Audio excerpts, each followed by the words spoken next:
आजचा व्हिडिओ आवडल्यास लाईक व सबस्क्राईब करून आयकॉन बेल दाबून सर्व ग्रुपवर शेअर करायला विसरू नका। आपल्या खिशाला व घराला नफ्याची देणार झालर रंगाच्या दुनियेतील एकच नाव बर्जर पेंट। अधिकृत विक्रेते हिंगणे मेजर, Berger paint, Kothari heights, Delhi वेशीजवळ, श्रीगोंदा। नमस्कार, आपणा सर्वांचं दक्ष टाइम 24 लाईव्ह मध्ये सहर्ष स्वागत। आजच्या विशेष बातमीपत्रामध्ये आपण पाहणार आहोत श्री संत शेख मोहम्मद महाराजांच्या पारायण सोहळ्यात चौथे कीर्तन पुष्प हरिभक्तपरायण भावार्थ महाराज देखणे यांनी गुंफले। कृतीत आणलेले अद्वैत म्हणजे श्री संत शेख मोहम्मद महाराज, हरिभक्तपरायण भावार्थ महाराज देखणे यांचे गुरुद्वार। याबाबत सविस्तर वृत्त आपण जाणून घेऊयात। हिंदू मुस्लिम धर्मामध्ये ऐक्य घडविणारे राष्ट्रीय संत शेख मोहम्मद महाराज यांचा 328वा संजीवन समाधी सोहळा आणि 36वा पारायण सोहळा मोठ्या आनंदात व उत्साहामध्ये सध्या श्रीगोंदा येथे श्री संत शेख मोहम्मद महाराज मंदिर प्रांगणामध्ये संपन्न होत आहे। गाथा पारायण व ज्ञानेश्वरी पारायणाचे नेतृत्व हरिभक्तपरायण संजय महाराज गिरमकर हे करत आहेत। दुपारचे अन्नदान बबनराव आनंदकर यांचे तर सायंकाळचे अन्नदान बोरा परिवाराकडून करण्यात आले। श्री लक्ष्मी पांडुरंग भजनी मंडळानं भजन सेवा समर्पित केली। आजची हरिकीर्तन सेवा हरिभक्तपरायण भावार्थ महाराज देखणे यांनी आपल्या सुश्राव्य वाणीतून चौथे कीर्तन सेवेचे अमोल विचारांचे पुष्प गुंफले। संत ज्ञानेश्वरांनी भागवत धर्माचा पाया रचला, यामुळे असंख्य संत महाराष्ट्रामध्ये निर्माण झाले। त्यांची प्रभावळ खूप मोठी आहे। आपल्याला उपकृत करण्यासाठी श्री संत शेख मोहम्मद महाराजांचा जन्म आहे। महाराजांनी परमार्थिक अंगानं सपत्नीक समाधी घेतल्यानं वेगळा आदर्श घालून दिला आहे। महाराजांचे अनेक भारुडे आहेत। महाराजांचा योगाबद्दल गाढा अभ्यास होता। सर्वांना सावध करण्याचे काम संत कबीरांनी केले। जाती धर्माच्या पलीकडे जाऊन अद्वैत पाहायचे असेल तर श्रीगोंदा येथे येऊन हा सप्ताह पहावा, असे हरिभक्तपरायण भावार्थ महाराज देखणे यांनी प्रसार माध्यमांशी बोलताना म्हणाले आहेत। रामकृष्ण हरी। संत शेख मोहम्मद महाराज यांच्या समाधी उत्सवाच्या निमित्ताने 36 वर्ष झालं हा संपूर्ण सप्ताह, हरिनाम सप्ताह आणि कीर्तन महोत्सवाचं आयोजन या ठिकाणी करण्यात येतं।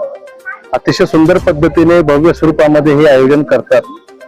या ठिकाणी गाथेचं पारायण असतं, त्याचबरोबर कीर्तन, प्रवचन आणि हरिपाठ वगैरे या सगळे नित्यनेम जे काय आहेत संप्रदायातले ते उत्तम पद्धतीने इथे पार पडतात। आणि या निमित्ताने आज कीर्तन सेवा रुजू करण्याचं भाग्य मला प्राप्त झालेलं आहे। संत ज्ञानेश्वर महाराज संस्थान कमिटीचा प्रमुख विश्वस्त या नात्याने शेख मोहम्मद महाराजांच्या चरणी सेवा रुजू करायला मिळते, एक वेगळं वैशिष्ट्य मला या ठिकाणी वाटतं। कारण माऊलींनी खऱ्या अर्थाने मराठी सारस्वताचा जेव्हा पाया रचला तर भागवत धर्माचा पाया सुद्धा माऊलींनी रचलेला आहे। आणि या भागवत धर्माचा पाया रचत असताना अनेक संत या महाराष्ट्रामध्ये निर्माण झाले, ते माऊलींचे खऱ्या अर्थाने आपल्यावरती उपकार आहेत असं माझं मत आहे। त्यांची जी प्रभावळ आहे ती प्रभावळ फार मोठी, आणि ह्या प्रभावळीतला एक अतिशय महत्वाचा धागा या ठिकाणी प्रत्यक्ष प्रभावळीत आहे नाहीये हा विषय वेगळा आहे, पण त्या निमित्ताने शेख मोहम्मद महाराजांचा उदय या संपूर्ण महाराष्ट्राच्या नगरीमध्ये आणि विशेष करून या आपल्या नगरीमध्ये होतोय श्रीगोंदा या तहाला, ते खऱ्या अर्थाने आपल्याला उपकृत करण्यासाठी त्यांचा जन्म आहे असं माझं मत आहे आणि अशी माझी भावना सुद्धा आहे। तुकाराम महाराजांचे समकालीन असणारे हे संत आहेत। मी कीर्तनामध्ये सुद्धा सांगितलं की व्यावहारिक दृष्टिकोनातून जेव्हा आपण बघतो तेव्हा आपण नवरा आणि बायको सपत्नीक आपण अनेक गोष्टी व्यवहाराच्या माध्यमातून साध्य करत असतो, पण शेख मोहम्मद महाराजांचं वैशिष्ट्य असं की त्यांनी पारमार्थिक अंगाने जर का विचार केला तर दोघांनीही एकत्र समाधी या ठिकाणी घेतली, म्हणजे सपत्नीक समाधी घेतली। आणि मला वाटतं महाराष्ट्रामध्ये असं एकमेव घटना असेल किंवा एकमेव जागा असेल ज्या ठिकाणी सपत्नीक समाधी कोणीतरी घेतलेली आहे। त्यामुळे एक वेगळा आदर्श शेख मोहम्मद महाराजांनी या ठिकाणी प्रस्थापित केलेला आहे। शेख मोहम्मद महाराजांची भारुडं सुद्धा आहेत। मधुमनीश्वर माणिक प्रभू शेख मोहम्मद यांची भारुड, नाथ महाराजांची जशी भारुड आहेत, माऊलींनी भारुडाची सुरुवात केली, नाथ महाराजांची भारुड आहेत, तशी शेख मोहम्मद महाराजांची सुद्धा भारुड आहेत। आणि योग संप्रदायाचा अतिशय गहन अभ्यास, गाढा अभ्यास महाराजांचा होता, आणि त्या निमित्ताने माऊली सुद्धा योग अभ्यासक होते। आणि ती कुठेतरी परंपरा महाराजांच्याही वाङ्मयामध्ये किंवा लिखाणामध्ये, साहित्यामध्ये आपल्याला उद्धृत झालेली दिसते। त्यामुळे या संपूर्ण वातावरणामध्ये, अतिशय भक्तिपूर्ण वातावरणामध्ये मला सेवा रुजू करण्याची संधी या ठिकाणी प्राप्त झाली। त्यामुळे मी संपूर्ण संस्थान कमिटी आणि संपूर्ण विश्वस्त मंडळ किंवा जे कोण कार्यकर्ते या ठिकाणी अतिशय प्रेमाने, निष्ठेने, श्रद्धेने राबतात, सगळ्यांच्या चरणी मी नतमस्तक होतो, दंडवत करतो। शेख मोहम्मद महाराजांच्या चरणी सुद्धा या निमित्ताने माझा माथा टेकवतो आणि दंडवत घालतो। महाराज संत कबीर आणि संत कमाल त्याचबरोबर संत शेख महाराज याबद्दल आपला अनुभव काय?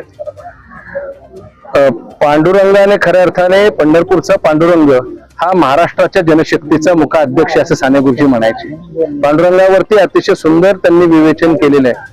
म्हणजे एकची टाळी झाली चंद्रभागे वाळवंटी, माझा ज्ञानराज गोपाळा ते लाया वाटी, नामदेव कीर्तन करी पुढे, देव नाचे पांडुरंग, किती नाचला जनी म्हणे ज्ञानदेवा बोला अभंग, नाचता नाचता देवाचा गळला पितांबर, सावध होई देवा ऐसे बोले कबीर.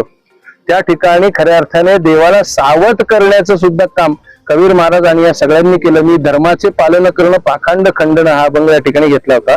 तर धर्माचं पालन करायचं. धर्म कुठला? तर हिंदू मुस्लिम शीख ईसाई हा धर्म इथं अभिप्रेत नाही, तर मानवतेचा धर्म, जे जे भेटे दूत ते ते मानिजे भगवंत, हा भक्तियोग निश्चित जाणं माझा.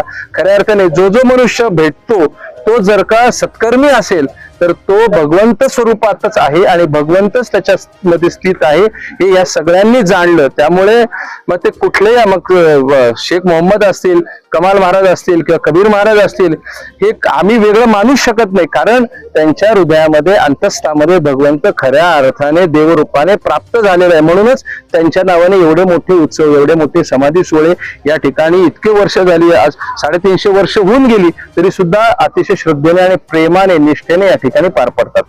त्यामुळे अद्वैताची खऱ्या अर्थाने मांडणी, आणि मी सांगू का, तत्ववेत्ते अद्वैतावर बोलतात खूप, पण आमचे वारकरी अद्वैताला प्रत्यक्ष कृतीत आणतात. ते कृतीत आणलेलं अद्वैत आज बघायचं असेल तर श्रीगोंद्यात येऊन शेख मोहम्मद महाराजांचा सप्ताह पाहावा. गोविंद.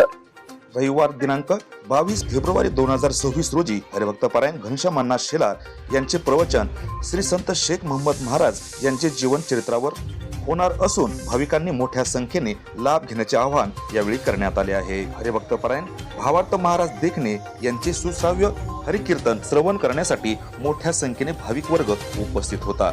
आजच्या खास वृत्ताबरोबर तुर्तास येथेच थांबू. पुन्हा भेटू नवनवीन बातम्यांमध्ये. तोपर्यंत जय हिंद.